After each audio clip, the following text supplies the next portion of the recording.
بسم الله الرحمن الرحيم. الحمد لله الذي أنزل على عبده الكتاب ولم يجعل له عوجا قيما لينذر بأسا شديدا من لدنه ويبشر المؤمنين الذين يعملون الصالحات أن لهم أجرا حسنا ماكثين فيه أبدا وينذر الذين قالوا اتخذ الله ولدا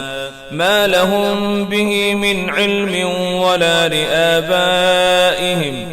كبرت كلمة تخرج من أفواههم إن يقولون إلا كذبا فلعلك باقع نفسك على آثارهم إن لم يؤمنوا بهذا الحديث أسفا إنا جعلنا ما على الأرض زينة لها لنبلوهم أيهم أحسن عملا وإنا لجاعلون ما عليها صعيدا جرزا أم حسبت أن أصحاب الكهف والرقيم كانوا من آياتنا عجبا إذ أوى الفتية إلى الكهف فقالوا ربنا آتنا من لدنك رحمة وهيئ لنا من أمرنا رشدا فضربنا على آذانهم في الكهف سنين عددا ثم بعثناهم لنعلم أي الحزبين أحصى لما لبثوا أمدا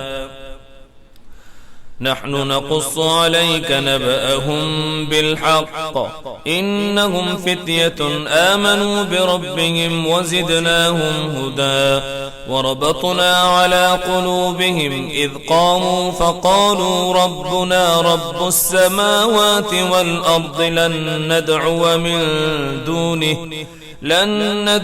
من دونه إلها لقد قلنا إذا شططا هؤلاء قومنا اتخذوا من دونه آلهة لولا يأتون عليهم بسلطان بين فمن أظلم ممن افترى على الله كذبا وإذ اعتزلتموهم وما يعبدون إلا الله فأبوا إلى الكهف ينشر لكم ربكم من رحمته ويهيئ لكم من أمركم مرفقا وترى الشمس إذا طلعت تزاور عن كهفهم ذات اليمين وإذا غربت تقرضهم ذات الشمال وهم في فجوة منه ذلك من آيات الله من يهد الله فهو المهتد ومن يضلل فلن تجد له وليا مرشدا وتحسبهم أيقاظا وهم رقود ونقلبهم ذات اليمين وذات الشمال وكلبهم باسط ذراعيه بالوصيد لو اطلعت عليهم لوليت منهم فرارا ولملئت منهم رعبا وكذلك بعثناهم ليتساءلوا بينهم قال قائل منهم كم لبثتم قالوا لبثنا يوما أو بعض يوم قالوا ربكم أعلم بما لبثتم فابعثوا أحدكم بورقكم هذه إلى المدينة فلينظر أيها أزكى طعاما فليأتكم برزق منه وليتلطف ولا يشعرن بكم أحدا إنهم إن يظهروا عليكم يرجموكم أو يعيدوكم في ملتهم ولن تفلحوا إذا أبدا وكذلك أعثرنا عليهم ليعلموا أن وعد الله حق وأن الساعة لا ريب فيها إذ يتنازعون بينهم أمرهم فقالوا ابنوا عليهم بنيانا ربهم أعلم بهم قال الذين غلبوا على أمرهم لنتخذن عليهم مسجدا سيقولون ثلاثة رابعهم كلبهم ويقولون خمسة سادسهم كلبهم رجما بالغيب ويقولون سبعة وثامنهم كلبهم قل ربي أعلم بعدتهم ما يعلمهم إلا قليل فلا تمار فيهم إلا مراء ظاهرا ولا تستفت فيهم منهم أحدا ولا تقولن لشيء إني فاعل ذلك غدا إلا أن يشاء الله واذكر ربك إذا نسيت وقل عسى أن يهديني ربي لأقرب من هذا رشدا ولبثوا في كهفهم 300 سنين وازدادوا 9 قل الله أعلم بما لبثوا له غيب السماوات والأرض أبصر به وأسمع ما لهم من دونه من ولي ولا يشرك في حكمه أحدا واتل ما أوحي إليك من كتاب ربك لا مبدل لكلماته ولن تجد من دونه ملتحدا واصبر نفسك مع الذين يدعون ربهم بالغداة والعشي يريدون وجهه ولا تعد عيناك عنهم تريد زينة الحياة الدنيا ولا تطع من أغفلنا قلبه عن ذكرنا واتبع هواه وكان أمره فرطا وقل الحق من ربكم فمن شاء فليؤمن ومن شاء فليكفر إنا أعتدنا للظالمين نارا أحاط بهم سرادقها وإن يستغيثوا يغاثوا بماء كالمهل يشفي الوجوه بئس الشراب وساءت مرتفقا إن الذين آمنوا وعملوا الصالحات إنا لا نضيع أجر من أحسن عملا أولئك لهم جنات عدن تجري من تحتهم الأنهار يحلون فيها من أساور من ذهب ويلبسون ثيابا خضرا من سندس واستبرق متكئين فيها على الأرائك نعم الثواب وحسنت مرتفقا واضرب لهم مثل الرجلين جعلنا لأحدهما جنتين من أعناب وحففناهما بنخل وجعلنا بينهما زرعا كلتا الجنتين آتت أكلها ولم تظلم منه شيئا وفجرنا خلالهما نهرا وكان له ثمر فقال لصاحبه وهو يحابره أنا أكثر منك مالا وأعز نفرا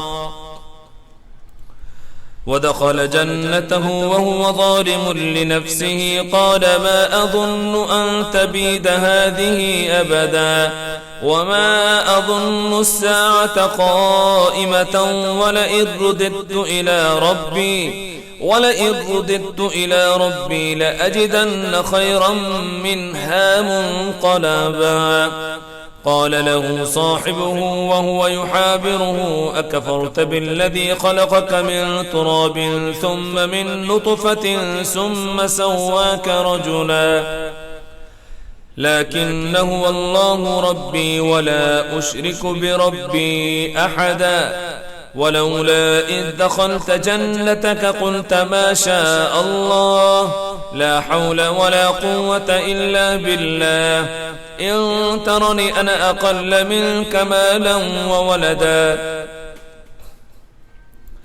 فعسى ربي أن يؤتيني خيرا من جنتك ويرسل عليها حسبانا من السماء فتصبح صعيدا زلقا أو يصبح ماؤها غورا فلن تستطيع له طلبا وأحيط بثمنه فأصبح يقلب كفيه على ما أنفق فيها وهي خاوية على عروشها ويقول يا ليتني لم أشرك بربي أحدا ولم تكن له فئة ينصرونه من دون الله وما كان منتصرا هنالك الولاية لله الحق هو خير ثوابا وخير عقبا واضرب لهم مثل الحياة الدنيا كماء إن أنزلناه من السماء فاختلط به نبات الأرض فأصبح حشيما تذروه الرياح وكان الله على كل شيء مقتدرا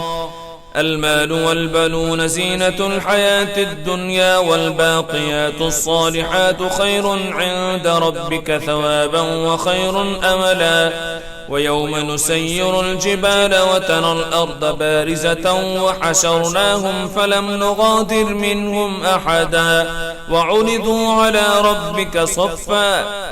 لقد جئتمونا كما خلقناكم أول مرة بل زعمتم أن لن نجعل لكم موعدا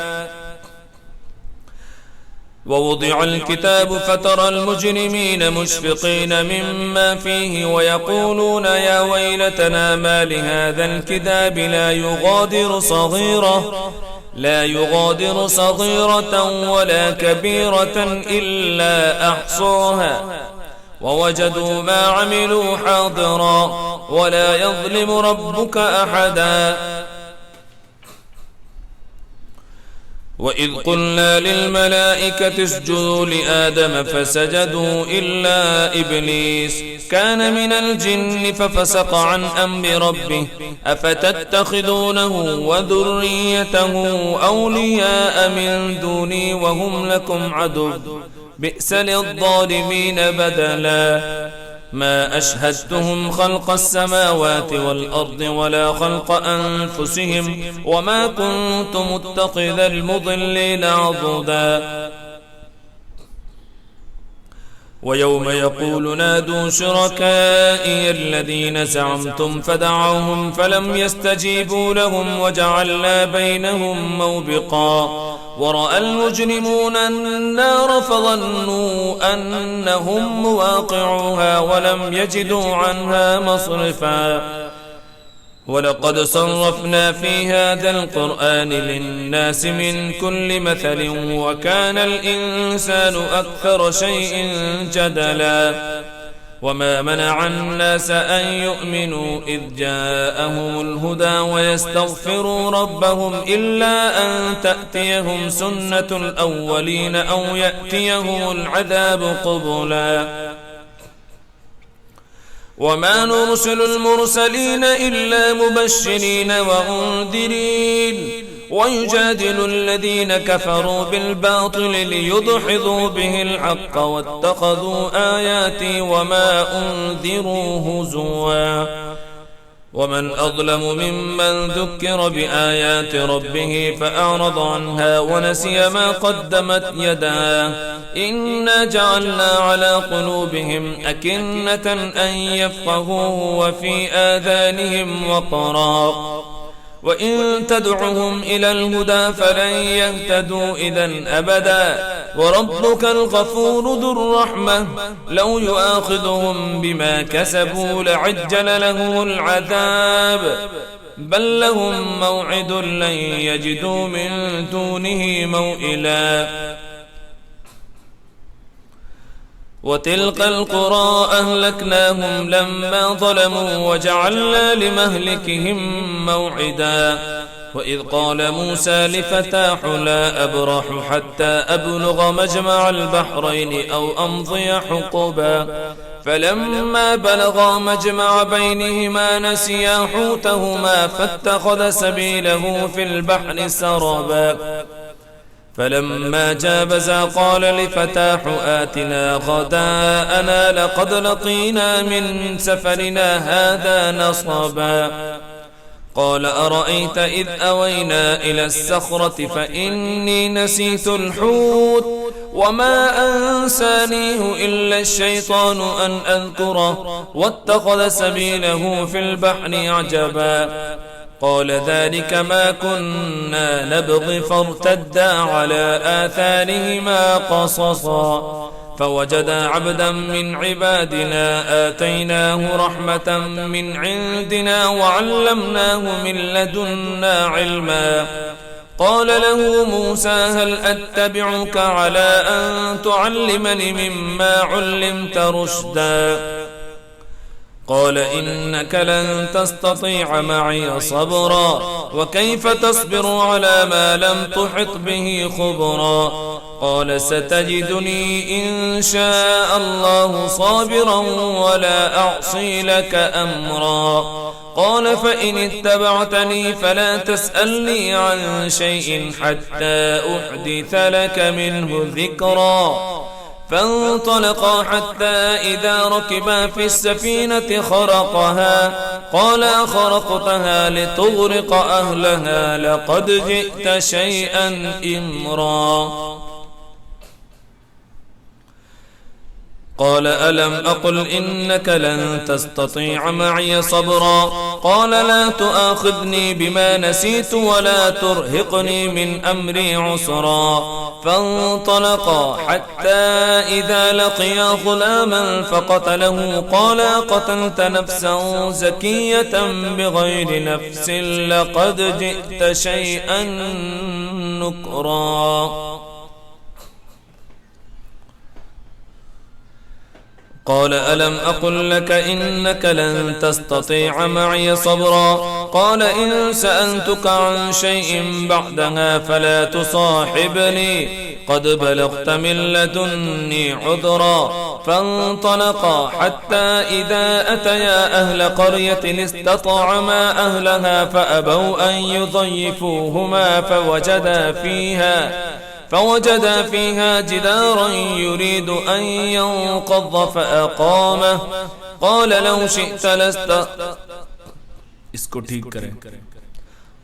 لو شئت لاتخذت عليه أجرا قال هذا فراق بيني وبينك سأنبئك بتأويل ما لم تستطع عليه صبرا أما السفينة فكانت لمساكين يعملون في البحر فأردت أن أعيبها وكان وراءهم ملك يأخذ كل سفينة غصبا وأما الغلام فكان أبواه مؤمنين فخشينا أن يرهقهما طغيانا وكفرا فأردنا أن يبدلهما ربهما خيرا منه زكاة وأقرب رحما وأما الجدار فكان لغلامين يتيمين في المدينة وكان تحته كنز لهما وكان أبوهما صالحا فأراد ربك أن يبلغا أشدهما ويستخرجا كنزهما رحمة من ربك وما فعلته عن أمري ذلك تأويل ما لم تسطع عليه صبرا ويسألونك عن ذي القرنين قل سأتلو عليكم منه ذكرا إنا مكنا له في الأرض وآتيناه من كل شيء سببا فأتبع سببا حتى إذا بلغ مغرب الشمس وجدها تغرب في عين حمئة ووجد عندها قوما قلنا يا ذا القرنين إما أن تعذب وإما أن تتخذ فيهم حسنا قال أما من ظلم فسوف نعذبه ثم يرد إلى ربه فيعذبه عذابا نكرا وأما من آمن وعمل صالحا فله جزاء الحسنى وسنقول له من أمرنا يسرا ثم أتبع سببا حتى إذا بلغ مطلع الشمس وجدها تطلع على قوم لم نجعل لهم من دونها سترا كذلك وقد أحطنا بما لديه خبرا ثم أتبع سببا حتى إذا بلغ بين السدين وجد من دونهما قوما لا يكادون يفقهون قولا قالوا يا ذا القرنين إن يأجوج ومأجوج مفسدون في الأرض فهل نجعل لك خرجا على أن تجعل بيننا وبينهم سدا قال ما مكنني فيه ربي خير فأعينوني بقوة أجعل بينكم وبينهم ردما آتوني زبر الحديد حتى إذا ساوى بين الصدفين قال انفخوا حتى إذا جعله نارا قال آتوني أفرغ عليه قطرا فما استطاعوا أن يظهروه وما استطاعوا له نقبا قال هذا رحمة من ربي فإذا جاء وعد ربي جعله دكا وكان وعد ربي حقا وتركنا بعضهم يومئذ يموج في بعض ونفق في الصور فجمعناهم جمعا وعرضنا جهنم يومئذ للكافرين عرضا الذين كانت أعينهم في غطاء عن ذكري وكانوا لا يستطيعون سمعا أفحسب الذين كفروا أن يتخذوا عبادي من دوني أولياء إنا أعتدنا جهنم للكافرين نزلا قل هل ننبئكم بالأخسرين أعمالا الذين ضل سعيهم في الحياة الدنيا وهم يحسبون أنهم يحصنون صنعا أولئك الذين كفروا بآيات ربهم ولقائه فحبطت أعمالهم فلا نقيم لهم يوم القيامة وزنا ذلك جزاؤهم جهنم بما كفروا واتخذوا آياتي ورسلي هزوا إن الذين آمنوا وعملوا الصالحات كانت لهم جنات الفردوس نزلا خالدين فيها لا يبغون عنها حولا قل لو كان البحر مدادا لكلمات ربي لنفد البحر قبل أن تنفد كلمات ربي ولو جئنا بمثله مددا قل إنما أنا بشر مثلكم يوحى إلي أنما إلهكم إله واحد فمن كان يرجو لقاء ربه فليعمل عملا صالحا ولا يشرك بعبادة ربه أحدا.